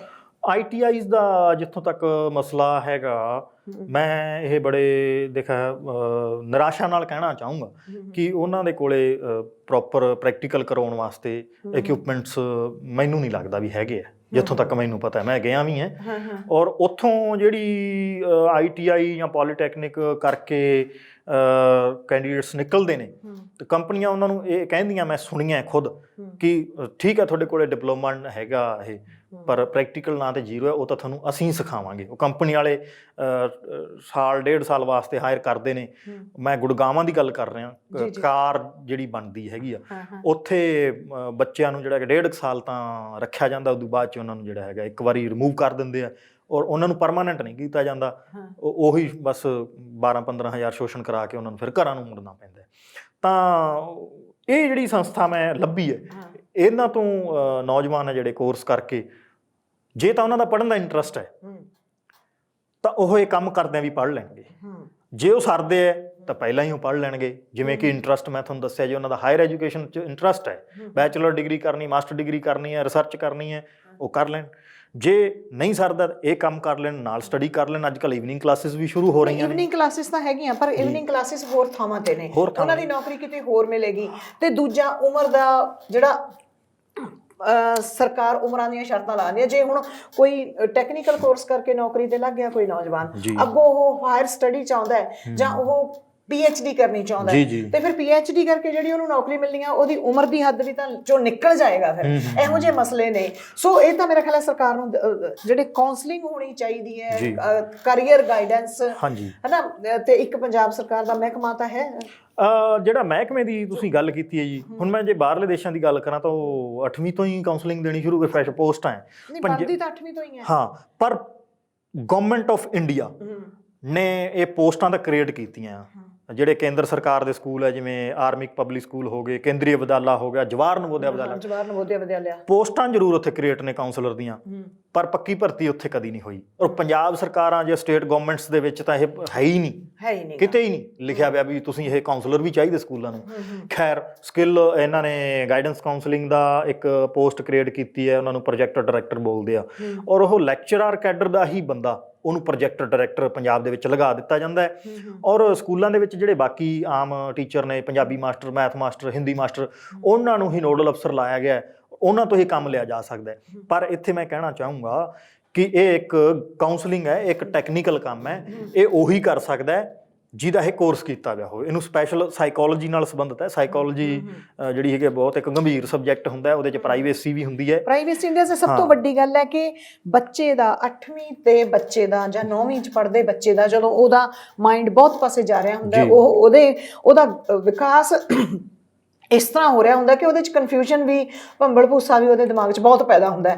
ਤੇ ਇਸ ਵੇਲੇ ਉਹਨੂੰ ਸਮਝਣਾ ਤੇ ਉਹਦਾ ਭਰੋਸਾ ਜਿੱਤਣਾ ਸਭ ਤੋਂ ਪਹਿਲੀ ਗੱਲ। ਸਾਡੇ ਸਰਕਾਰੀ ਸਕੂਲਾਂ 'ਚ ਜੇ ਕਿ ਇਹ ਵਤੀਰਾ ਤਾਂ ਹੈ ਹੀ ਨਹੀਂ ਨਾ ਕਿ ਬੱਚਿਆਂ ਦਾ ਪਹਿਲਾਂ ਭਰੋਸਾ ਜਿੱਤੋ, ਉਹਨਾਂ ਨੂੰ ਪ੍ਰੇਮ ਨਾਲ, ਉਹਨਾਂ ਦੇ ਮੋਹ ਨਾਲ, ਉਹਨਾਂ ਦੇ ਪੱਧਰ ਤੇ ਆਇਆ ਜਾਵੇ, ਤੇ ਫਿਰ ਉਹਨਾਂ ਨੂੰ ਗੱਲ ਸਮਝਾਈ ਜਾਵੇ ਤਾਂ ਉਹ ਸੁਣਨਗੇ ਤੁਹਾਡੀ ਗੱਲ ਤੇ ਉਹਦੇ ਤੇ ਅਮਲ ਵੀ ਕਰਨਗੇ। ਇਹਨੂੰ ਟੈਕਲ ਕਰਨਾ ਕਹਿੰਦੇ ਨੇ ਸਾਈਕੋਲੋਜੀ ਦੇ ਵਿੱਚ। ਔਰ ਸਾਈਕੋਲੋਜੀ ਇਹ ਕਹਿੰਦੀ ਹੈ, ਸਟੈਨਲੇ ਹਾਲ ਇੱਕ ਵਿਦਵਾਨ ਹੋਏ ਆ, ਉਹ ਕਹਿੰਦੇ ਵੀ ਜਿਹੜਾ ਉਮਰ ਹੈਗੀ ਆ 14 ਕੁ ਸਾਲ ਦੀ, ਇਹਨੂੰ 14 ਤੋਂ ਲੈ ਕੇ 18 ਸਾਲ ਤੱਕ ਇਹਨੂੰ ਕਹਿੰਦੇ ਨੇ ਕਿਸ਼ੋਰਾ ਅਵਸਥਾ, ਅਡੋਲਸੈਂਸ ਪੀਰੀਅਡ। ਇਹ ਇੱਕ ਜਿਹੜਾ ਹੈਗਾ ਬੜਾ ਦਬਾਅ ਤੇ ਤੂਫਾਨ ਦਾ ਵੇਲਾ ਹੁੰਦਾ ਹੈ, ਚਾਹੇ ਉਹ ਕਿਸ਼ੋਰ ਹੈ, ਕਿਸ਼ੋਰੀ ਹੈ, ਕੋਈ ਵੀ ਹੈ। ਉਦੋਂ ਉਹਨਾਂ ਨੂੰ ਜਿਹੜੀ ਹੈਗੀ ਪ੍ਰੋਪਰ ਗਾਈਡੈਂਸ, ਉਹਨਾਂ ਦੇ ਇਮੋਸ਼ਨਸ ਜਿਹੜੇ ਹੈ ਉਹ ਇੱਕ ਦਿਸ਼ਾ ਲੈ ਰਹੇ ਹੁੰਦੇ ਹੈ, ਉਹਨਾਂ ਦੇ ਸਰੀਰ ਦੀ ਡਿਵੈਲਪਮੈਂਟ ਇਸ ਤਰ੍ਹਾਂ ਦੀ ਹੋ ਰਹੀ ਹੈ, ਹਾਰਮੋਨਸ ਕ੍ਰੀਏਟ ਹੋ ਰਹੇ ਹੈ, ਭੱਜੇ ਫਿਰਦੇ ਆ, ਔਰ ਸਰੀਰ ਦੇ ਵਿੱਚ ਕਈ ਤਰ੍ਹਾਂ ਦੇ ਚੇਂਜਸ ਆਉਂਦੇ ਆ। ਇਸ ਤਰ੍ਹਾਂ ਦੀ ਗਾਈਡੈਂਸ ਔਰ ਉਹਨਾਂ ਦੀ ਕਾਉਂਸਲਿੰਗ ਕਰਨ ਵਾਸਤੇ ਕੁਝ ਵੀ ਆਪਣੇ ਸਿਸਟਮ ਦੇ ਵਿੱਚ ਅਵੇਲੇਬਲ ਨਹੀਂ ਹੈ। ਜਿਸ ਤਰ੍ਹਾਂ ਤੁਸੀਂ ਸਰਗਰਮ ਹੋ ਹਨਾ, ਆਪਣੇ ਆਲੇ ਦੁਆਲੇ ਦੇ ਇਲਾਕੇ ਵਿੱਚ ਆਪਣੇ ਜਿਹੜੇ ਤੁਹਾਡੀ ਇੱਕ ਜਥੇਬੰਦੀ ਵੀ ਹੈ ਜਿਹੜੀ ਨੌਜਵਾਨਾਂ ਨਾਲ ਰਲ ਕੇ ਕੰਮ ਕਰਦੀ ਹੈ, ਤੇ ਤੁਸੀਂ ਇਹ ਜਿਹੜੀਆਂ ਪੋਸਟਾਂ ਨਿਕਲੀਆਂ ਸੀ ਅਸਿਸਟੈਂਟ ਪ੍ਰੋਫੈਸਰਾਂ ਦੀਆਂ, ਤੁਸੀਂ ਉਸ ਵਫਦ ਵਿੱਚ ਸ਼ਾਮਲ ਰਹੇ ਹੋ ਜਿਹੜਾ ਸਾਡੇ ਉੱਚ ਸਿੱਖਿਆ ਮੰਤਰੀ ਪ੍ਰਗਟ ਸਿੰਘ ਹੋਰਾਂ ਨੂੰ ਮਿਲਦਾ ਰਿਹਾ, ਤੁਸੀਂ ਇੰਸਟਰੂਮੈਂਟਲ ਰਹੇ ਹੋ ਸਾਰੇ ਕੁਝ ਵਿੱਚ। ਤੇ ਹੁਣ ਕਿਉਂਕਿ ਤੁਸੀਂ ਅਬੋਹਰ ਫਾਜ਼ਿਲਕਾ ਇਲਾਕੇ ਨਾਲ ਸੰਬੰਧਿਤ ਹੋ, ਦੂਜੇ ਸੂਬਿਆਂ ਨਾਲ ਜਾ ਲੱਗਦੇ ਨੇ ਉਹ ਇਲਾਕੇ, ਤੇ ਉੱਥੇ ਫਿਰ ਤੁਸੀਂ ਕੀ ਕਰ ਰਹੇ ਹੋ? ਇਹੋ ਜਿਹੇ ਆਪਣੇ ਆਲੇ ਦੁਆਲੇ ਦੇ ਬੱਚਿਆਂ ਨੂੰ ਦੇ ਰਹੇ ਹੋ ਗਾਈਡੈਂਸ? ਕਿਉਂਕਿ ਸਾਡੇ ਇਹੋ ਜਿਹੇ ਕੰਮ ਹੁਣ ਸਮਾਜਿਕ ਕਾਰਕੁਨੇ ਕਰ ਰਹੇ ਨੇ। ਇਸ ਵਾਸਤੇ ਮੈਂ ਇੱਕ ਆਪਦੀ ਈਮੇਲ ਆਈਡੀ ਸ਼ੇਅਰ ਕੀਤੀ ਹੈ, ਕਿਉਂਕਿ ਇਸ ਸੰਸਥਾ ਨੇ ਮੈਨੂੰ ਇਹ ਕਿਹਾ ਸੀ ਕਿ ਸਾਡੀ ਪ੍ਰੋਬਲਮ ਇਹ ਹੈ ਕਿ ਅਸੀਂ ਸਭ ਕੁਝ ਫ੍ਰੀ 'ਚ ਕਰਾ ਰਹੇ ਹਾਂ, ਹੋਸਟਲ ਵੀ ਫ੍ਰੀ ਹੈ, ਪਰ ਫਿਰ ਵੀ ਲੋਕ ਇੱਥੇ ਸਾਡੀ ਉਮੀਦ ਮੁਤਾਬਕ ਅਸੀਂ 100 ਸਟੂਡੈਂਟ ਚਾਹੁੰਦੇ ਹਾਂ ਤਾਂ ਸਾਡੇ ਕੋਲ 50 ਹੀ ਆਉਂਦੇ ਆ। ਤੇ ਕਰੋਨਾ ਵੇਲੇ ਇਸ ਵੇਲੇ ਹੋਸਟਲ ਤਾਂ ਨਹੀਂ ਹੈ, ਪਰ ਆਨਲਾਈਨ ਉਹ ਕਰਾ ਰਹੇ ਨੇ ਕੋਰਸ। ਔਰ 14 ਕੁ ਦਿਨਾਂ ਦਾ ਜਿਹੜਾ ਪ੍ਰੈਕਟੀਕਲ ਹੈਗਾ, ਉਸ ਵਾਸਤੇ ਉਹਨਾਂ ਨੇ ਕਿਹਾ ਕਿ ਸਟੂਡੈਂਟ ਆਪਦਾ ਥੋੜਾ ਜਿਹਾ ਇੰਨਾ ਐਫਰਟ ਕਰ ਲੈਣ ਕਿ ਇੱਥੇ ਰਹਿਣ ਵਾਸਤੇ ਥੋੜਾ ਜਿਹਾ ਆਪਦਾ 14 ਕੁ ਦਿਨ ਮਤਲਬ ਕਿ ਸਾਡੇ ਕੋਲ ਲਾ ਜਾਣ। 14 ਦਿਨ ਲਈ ਵੀ ਹੋਸਟਲ ਦੇਣਗੇ? ਹੋਸਟਲ ਤਾਂ ਨਹੀਂ ਖੁੱਲੇ ਹਜੇ, ਉਹ ਸਟੂਡੈਂਟ ਨੂੰ ਫਿਲਹਾਲ ਤਾਂ ਕਹਿ ਰਹੇ ਵੀ ਆਪਦੇ ਲੈਵਲ ਤੇ ਤੁਸੀਂ ਕਰ ਲਓ। ਚਲੋ ਉਹਨਾਂ ਦਾ ਵੀ ਮੈਂ ਦੇਖ ਰਿਹਾ ਕਿ ਮੈਨੂੰ ਕਿਸੇ ਪਾਸਿਓਂ ਕੋਈ ਹੈਲਪ ਆਉਂਦੀ ਹੈ ਤਾਂ ਉਹਨਾਂ ਦੇ ਰਹਿਣ ਦਾ ਮੈਂ ਪ੍ਰਬੰਧ ਕਰਦਾ। ਆਪਦੇ ਏਰੀਏ 'ਚ ਮੈਂ ਅਨਾਉਂਸਮੈਂਟ ਕਰਤੀ ਹੈ ਕਿ ਇਸ ਹਫ਼ਤੇ ਦੇ ਵਿੱਚ ਵੀਰਵਾਰ ਸ਼ੁੱਕਰਵਾਰ ਤੱਕ ਉੱਥੇ ਇੱਕ ਕੈਂਪ ਲਾਇਆ ਜਾਊਗਾ। ਉੱਥੇ ਜਿਹੜੀ ਹੈਗੀ ਹੈ ਯੋਗ ਉਮੀਦਵਾਰਾਂ ਦੀ ਚੋਣ ਕਰਕੇ ਇੱਧਰ ਐਡਮਿਸ਼ਨ ਕਰਾ ਦਿੱਤੀ ਜਾਏਗੀ। ਕੰਪਨੀ ਪਹੁੰਚੂਗੀ ਉੱਥੇ? ਕੰਪਨੀ ਦੇ ਨੁਮਾਇੰਦਿਆਂ ਨੇ ਮੈਨੂੰ ਇਹ ਕਿਹਾ ਕਿਹਾ ਕਿ ਅਸੀਂ ਆ ਜਾਾਂਗੇ ਉੱਥੇ ਔਰ ਤੁਹਾਡੇ ਕਾਉਂਸਲਿੰਗ ਦੇ ਵਿੱਚ ਔਰ ਉਮੀਦਵਾਰ ਸਿਲੈਕਸ਼ਨ ਦੇ ਵਿੱਚ ਅਸੀਂ ਮਦਦ ਕਰਕੇ ਅਸੀਂ ਉਹਨਾਂ ਦਾ ਐਡਮਿਸ਼ਨ ਕਰਾਂਗੇ, ਅਸੀਂ ਉਹਨਾਂ ਨੂੰ ਪੜ੍ਹਾਵਾਂਗੇ ਔਰ 54 ਦਿਨਾਂ ਦਾ ਕੋਰਸ ਕੰਪਲੀਟ ਹੋਣ ਤੋਂ ਪਹਿਲਾਂ ਹੀ ਅਸੀਂ ਪਲੇਸਮੈਂਟ ਕਰਾ ਦਿਆਂਗੇ।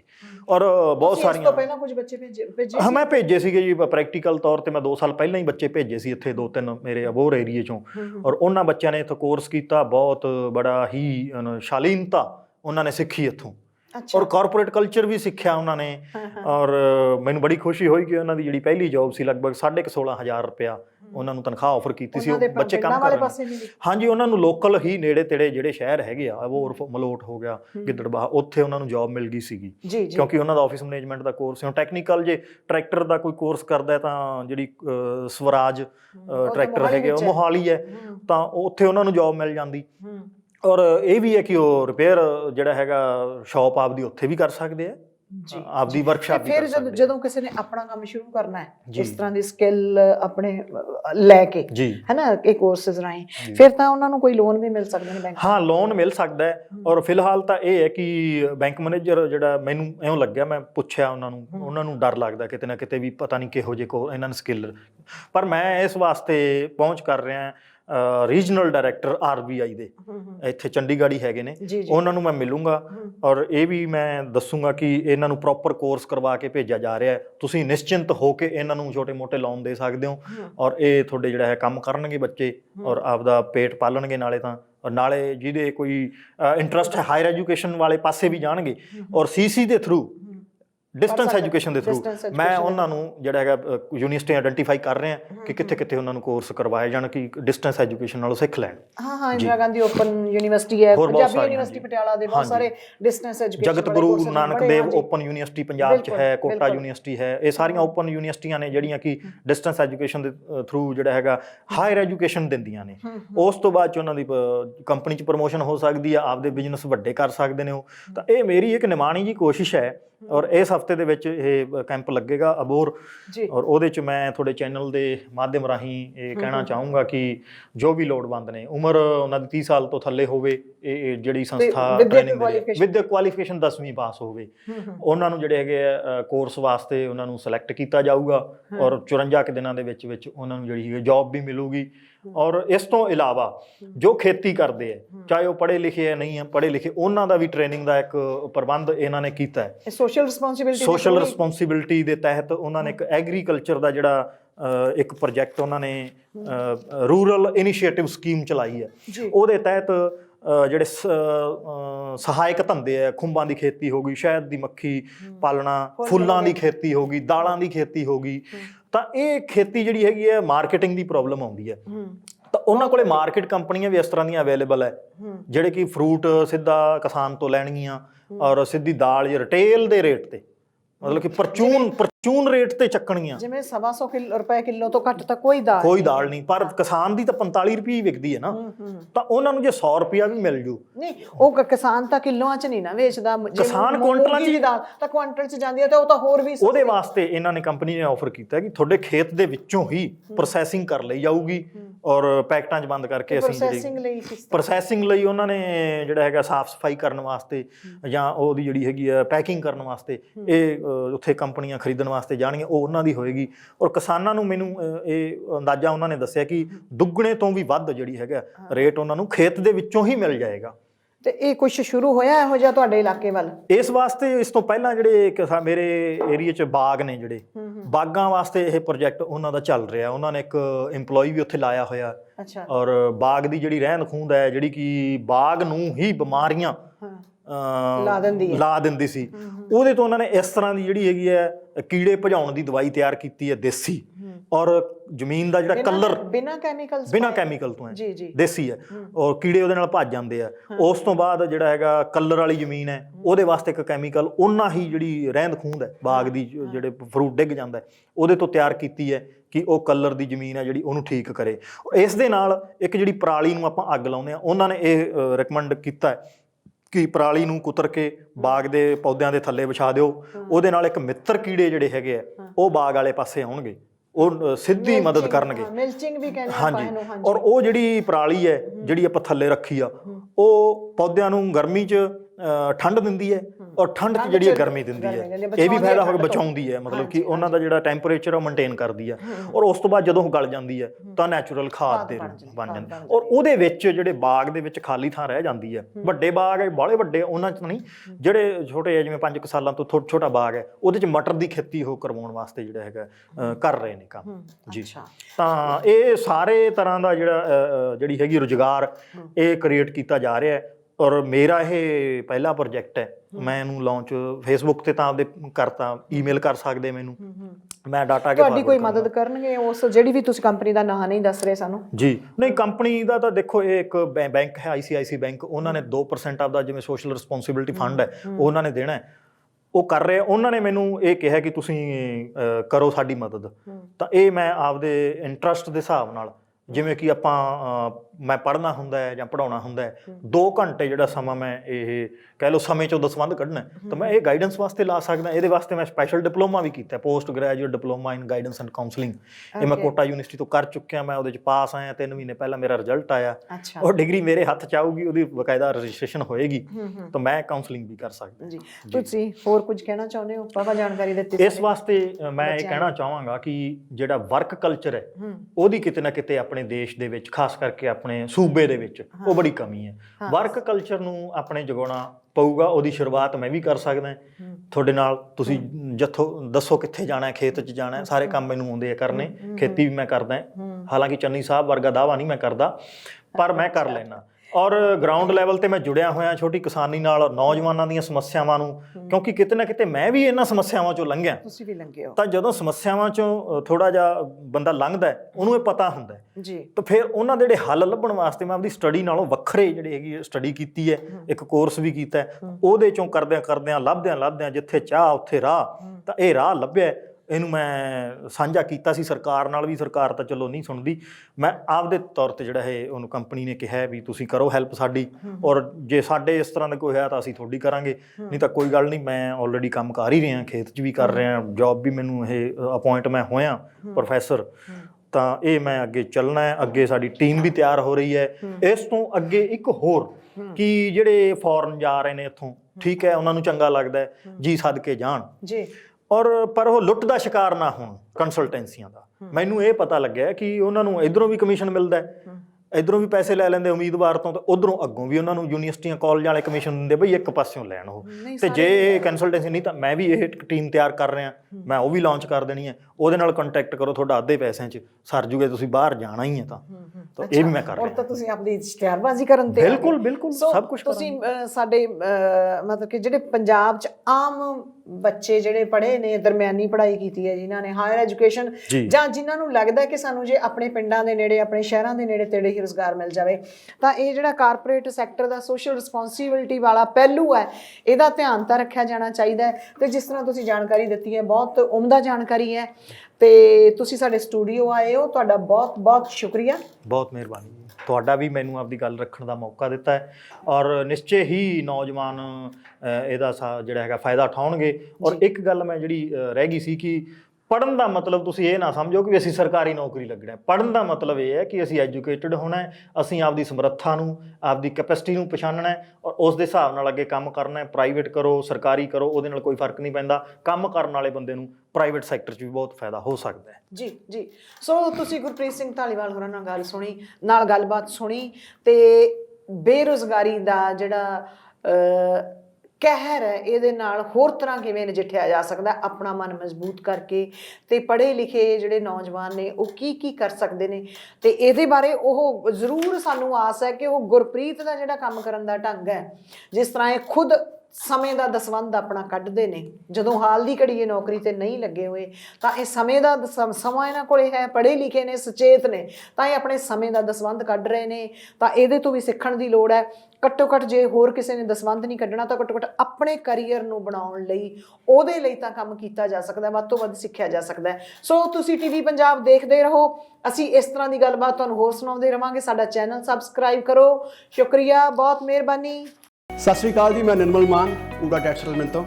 ਇਹ ਤੁਸੀਂ ਵੀਡੀਓ ਦੇਖ ਰਹੇ ਸੀ TV ਪੰਜਾਬ ਦੇ ਉੱਤੇ। ਇਹੋ ਜਿਹੇ ਹੋਰ ਜਾਣਕਾਰੀ ਭਰਪੂਰ ਵੀਡੀਓ ਦੇਖਣ ਵਾਸਤੇ TV ਪੰਜਾਬ ਦੇ ਚੈਨਲ ਨੂੰ ਸਬਸਕ੍ਰਾਈਬ ਕਰੋ, ਤੇ ਨਾਲ ਹੇਠ ਦਿੱਤੇ ਹੋਏ ਬੈਲ ਆਈਕਨ ਦੇ ਬਟਨ ਦਬਾਓ। ਸਤਿ ਸ਼੍ਰੀ ਅਕਾਲ।